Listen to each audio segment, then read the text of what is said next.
जब आप बेटे हैं तो आप कह रहे हैं काश मेरे माँ बाप जिंदा होते, मैं उनकी खिदमत करता। फिर फरमाया और नहीं तो मेरी माँ तो होती, चूंकि माँ को देखा है ना, बाप को देखा नहीं है, तो फरमाया काश मेरी माँ जिंदा होती और मैं इशा की नमाज के लिए मुसल्ले पे खड़े होके अल्हम्दुलिल्लाह रब्बिल आलमीन पढ़ रहा होता और उधर से मेरी माँ मुझे बुलाती मोहम्मद, तो मैं नमाज तोड़ के कहता जी अम्मा जान मैं आ रहा हूँ, नमाज फिर पढ़ा दूंगा। अपने वालिदैन की इज्जत करो। यहाँ का बुढ़ापा बड़ा खौफनाक है कि औलादें छोड़ जाती हैं और माँ बाप टॉयलेट जाने से भी आजिज होते हैं। अपनी माँ की दुआ लो, अपने बाप की दुआ लो। मेरे नबी ने फरमाया हाँ उमर, मेरे बाद एक आदमी आएगा, उसका नाम होगा अवैस और वो करन की शाख से होगा। हो गया टाइम? अच्छा।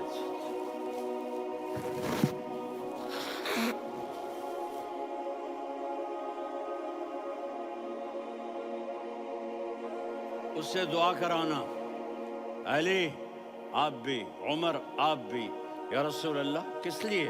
का उसने माँ की ऐसी खिदमत की है कि जब हाथ उठाता है अल्लाह उसके हाथ खाली नहीं लौटाता। हज़रत उमर रज़ी अल्लाह तआला अन्हु ने हज के मौसम पर सारे हाजी खड़े कर लिए, कहा भाई यमन वाले खड़े रहो, बाकी बैठ जाओ। तो बैठ गए। फिर फरमाया कि यमन वाले बैठ जाओ, कर्न वाले खड़े रह जाओ। तो एक आदमी खड़ा रहा, कहा तुम करनी हो? का जी हाँ। अवैस को जानते हो? जी मेरे भाई का बेटा है, लेकिन थोड़ा पागल सा है, आप क्यों पूछ रहे हैं? हज़रत उमर ने फरमाया वो नहीं, तू पागल है। किधर है? कहा जी ऊंट चराने गया है उधर अरफात की तरफ। तो आपने हजरत अली को साथ लिया और दौड़ लगाई सवारी पर। देखा तो अवैस करनी एक कीकर के नीचे नमाज पढ़ रहे थे और ऊंट चर रहे थे। तो जब उन्होंने देखा कि दो आदमी आके बैठ गए तो उन्होंने नमाज शॉर्टकट कर दी। तो हज़रत उमर ने पूछा कौन हो भाई? कहा जी मैं मजदूर हूँ। कहा तेरा नाम क्या है? कहा जी अल्लाह का बंदा। कह रहे भाई तेरी माँ ने तेरा नाम क्या रखा है? उसने तो ना हज़रत उमर को देखा था ना अली को। वो कहने लगा भाई तुम कौन लोग हो मेरा इंटरव्यू करने वाले? ये तो मैं अपनी ज़ुबान में कह रहा हूँ। तो हज़रत अली बोले कि भाई ये हैं अमीरुल मोमिनीन उमर बिन खत्ताब और मैं हूँ अली बिन अबी तालिब। तो वो ऐसे कांपने लगे, मैं माफ़ी चाहता हूँ, मैं पहली दफ़ा आया हूँ, मैंने आपको देखा नहीं, फरमाइए आप। हज़रत उमर ने कहा हाथ उठा हमारे लिए दुआ कर। तो वो रोने लगे, आप नबी के सहाबी, मैं आजिज़ मिस्कीन, मैं दुआ करूं? मेरी औकात है मैं दुआ करूं? कहा हमें हमारे नबी ने फरमाया था अवैस आए तो दुआ करवानी है। उमर और अली जैसी हस्तियों को दुआ के लिए कहा जा रहा है। पीछे तहज्जुद है? नहीं। जिहाद है? नहीं। इल्म है? नहीं। नमाज है? नहीं। रोज़ा है? नहीं। ज़कात है? नहीं। खैरात है? नहीं। क्या है? माँ की खिदमत, माँ की खिदमत, माँ की खिदमत।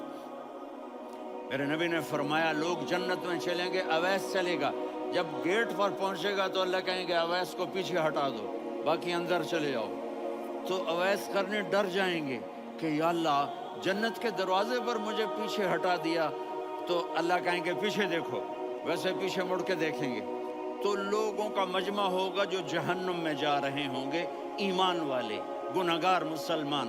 तो मेरा अल्लाह कहेगा अवैस अपनी उंगली को फेरता जा, जिस पर तेरी उंगली पड़ेगी तेरी तो फैल सबको जन्नत में डाल दूंगा। ये माँ है, सिर्फ डॉलर ही सब कुछ नहीं है, ये माँ है। मेरे नबी ने फरमाया अब तेरा बाप तेरे जन्नत का सबसे बड़ा दरवाज़ा है। अगर तूने बाप को नाराज करके मौत पाई तो तेरे लिए जन्नत का दरवाज़ा खुल ना सकेगा। ये बाप का मकाम है।